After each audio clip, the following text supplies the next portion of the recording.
some of you might remember Phillips Trout Farm. Well, there's an old Custer boy right there, Custer Grade School. Yeah, you were in the school over Cove Park about the same time I was. Yeah. Yeah. Well, Wendell is extremely sharp on what went on down on Chambers Creek. He not only experienced a lot of it himself, but he is very good at retaining what other people have told him through the years. Remarkable. You don't find people like that. I wish we'd find a few more. Get us some in Tillicum and Lake City. And, You have to catch them before they get to the funeral home. Well, I wish everybody were in good shape as you are. We have a little notice here. I'll leave it up here for you to look at. Anyone interested? This is Exploring Washington Archaeology. This is Thursday evening in Lacey at Lacey Community Center. They have a slide presentation. The archaeology of the fur trade in Washington State. Might be a very good program. Drew Crooks, who is head of the Lacey Museum, is an expert on anything to do with the Hudson's Bay Company and the fur trade. Now, this evening we will be featuring the Byrd Mill. And there's a painting of the grist mill, and there's a piece of the millstone. Now, Jackie Duck pointed out to me just Wednesday that the Chambers Mill, the millstone, is lying out there in the mud flats. And I was just figuring that it probably weighs between 400 and 500 pounds. So if anybody'd like to get... Sure. Yeah, right. Nobody here. No. Now, next month, we will be at Rhodesley. That's Evergreen Terrace.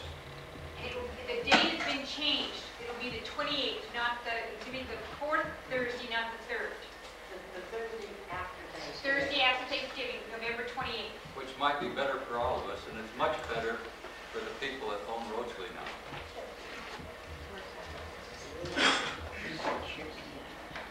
Ellen Freckleton is here tonight. My goodness, Ellen. She had a little fall, and here she is again, bouncing back. And yes, Rita? Could I say something about the opportunity to go to Rhodesley? Yes. If not a single solitary word was spoken at that meeting, it would be worthwhile to go there to see how beautifully it's been restored and how tastefully it's decorated.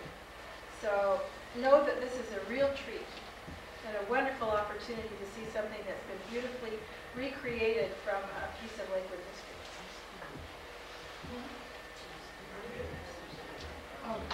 What is the address for it? It's in Evergreen Terrace, and now you leave Gravely Lake Drive on Lake Stilican Drive. Now that is not Stilican Boulevard, that is Lake Stilican Drive. And you go straight down that road for maybe a third of a mile, and the road turns sharply left, and straight ahead of you is Evergreen Terrace. You go in through the gate post and keep going straight ahead. A very large house will be on the left, and I hope there'll be plenty of lights on so you can recognize it. Parking, yeah, It's pretty good, actually. it's really pretty good, yeah. Carpool if you can. Carpool if you can, yeah. We'll put some signs up so people can find it. Our secretary lives right next door, so, and she's in the stable. She said we could drive in there. Right, I have a U-shaped driveway. We can park in mine, and plus there's a U-shaped driveway in front of Rhodesley. In fact, Masterman's in the carriage house, so we have lots of, You can use my driveway. yeah, park in your driveway, right. Anyway, it's not insurmountable, and it's a beautiful house to see.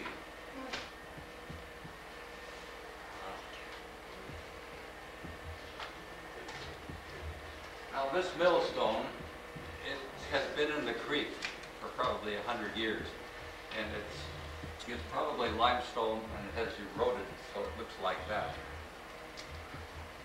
But that's part of the old grist mill. Now, what else should we have mentioned before we get into the program? Kirk Atow is here to speak to us. He's a member of the Byrd clan. Yes? Nominating committee appointment. We did that already. I'm sorry. No, Bill Cable is going to be in charge of our nominating committee. I Okay. think they should know. Yeah, okay. That's done. And Helen and Elizabeth Poinsett so far are on that committee. Yeah. Good. Now, I'm going to just put us on scene. So we have to put down the lights. Ah. That's fairly good. Maybe I can make it a little sharper. That's about it. This is talking about the complainers at Silicon Lake. They really don't deserve any kind of relief because the lake is man-made and really shouldn't be there in the first place. Mr. Byrd, who dammed the outlet, D-A-M-M, yes, dammed the outlet stream of Lake Waiachu, Silicon, in the early 1850s to create a mill pond, would also be surprised to learn that his real motive was to create lakefront property for whining yuppies in the 1990s.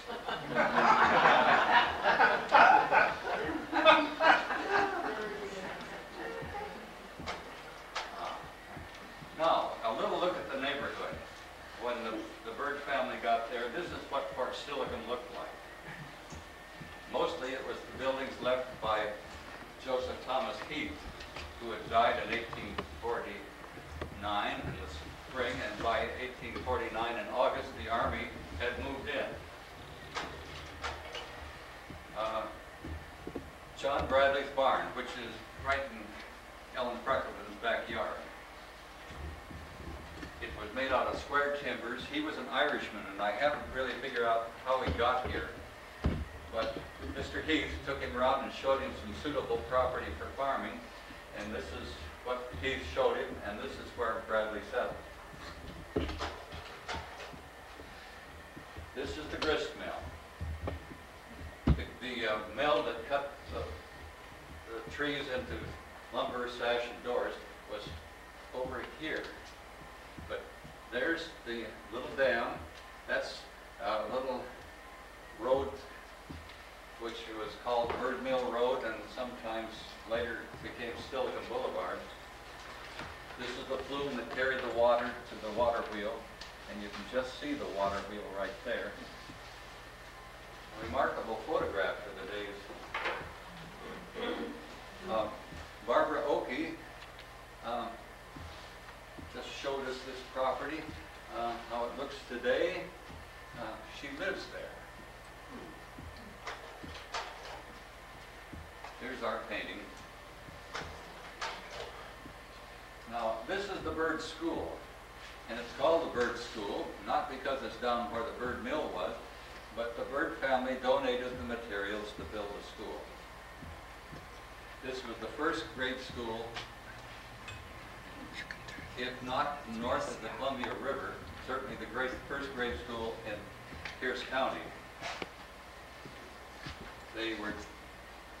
Si, where did you exactly locate this? Exactly. It's with 1 acre of ground that is... I want to talk with my hand. Okay. Lakewood Boulevard, Silicon Boulevard. The Jewish cemetery is here. The Byrd School is over here. Near Flat Creek then? Yeah. It's fairly close to Flat Creek because they went down with a bucket and brought their day's supply of water up to the school from the creek. And there's the dipper that they dipped out of the bucket and everybody drank out. School was only in the summer, 3 months, and then it gradually stretched out to 4 months and then 5 months. And before it burned down, it was 6 months. The Rigneys went there. Ellen, how many people can you think of? The Floods had two that I know of that went regularly, Yeah. and there were some other relatives came to live with the Floods, and they walked over there with them.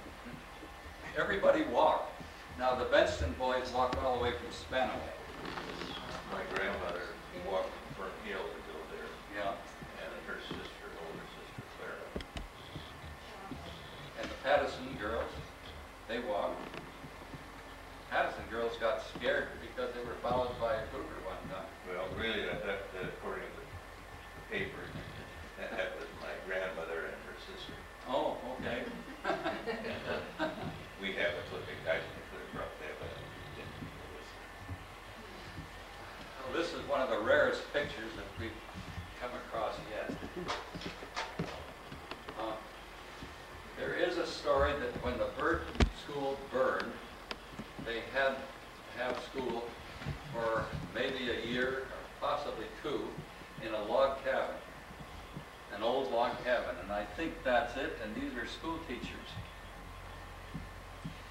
Possibly those are the Greers. That's your picture, Ellen, isn't it? Not yours, okay. I wonder where I stole this one. well, when it burned, they built a school at Lakewood, Lakeview, yeah. and most of the students went there. Yes. In 1880, they built a school at Fern Hill. So this took some of the outlying ones. Prior to that, though, they came to the Byrd School out here from O'Day Island. Quite some distance. No, Yeah, 7 miles for the Benston boys. And their dad finally got them a pony. Now, times have changed on that site. The grist mill is gone, but the Pacific Furniture Manufacturing Company is there. And that is, That's huge. what? That's huge. How did it fit there? It fit Yeah, how between, did it fit? it That's fit right. between on the left side, the grist mill, and directly on the right side on back is where the Okies now have a home. Well, that's what I'm trying to figure out. I have no idea. They had a dry kiln in the back on the left side, straight back, and that's where her home is now. And where you find in the L there to the left side of the picture is where you would find the grist mill, right on the street with the flume. Well, this was not a small operation. Quite a big thing, and they had a good-sized catalog, and it was not low-price furniture. And a stock certificate, Ole Stoltenberg. The Stoltenbergs were Danish, and they had a big family, and their upholstery shop was still going up until a couple of years ago. He had 200 shares, probably one of the biggest stockholders. Now, comes the flood of 1934, and this is, we're looking across Steilacoom Boulevard, and there's the Stoltenberg's house up there, and there's the Steilacoom Lake flowing out through those portals in the dam. And here it comes out the other side. Part of it can be stopped to retain the water in the lake, control the lake level. Now, Mel, I'm afraid that some of your neighbors on the big flood year of '34 took a couple of boards out of the dam because their houses all around Steilacoom Lake were flooded. And what that meant was a big rush of water went downstream and took out quite a bit of the bank right up to the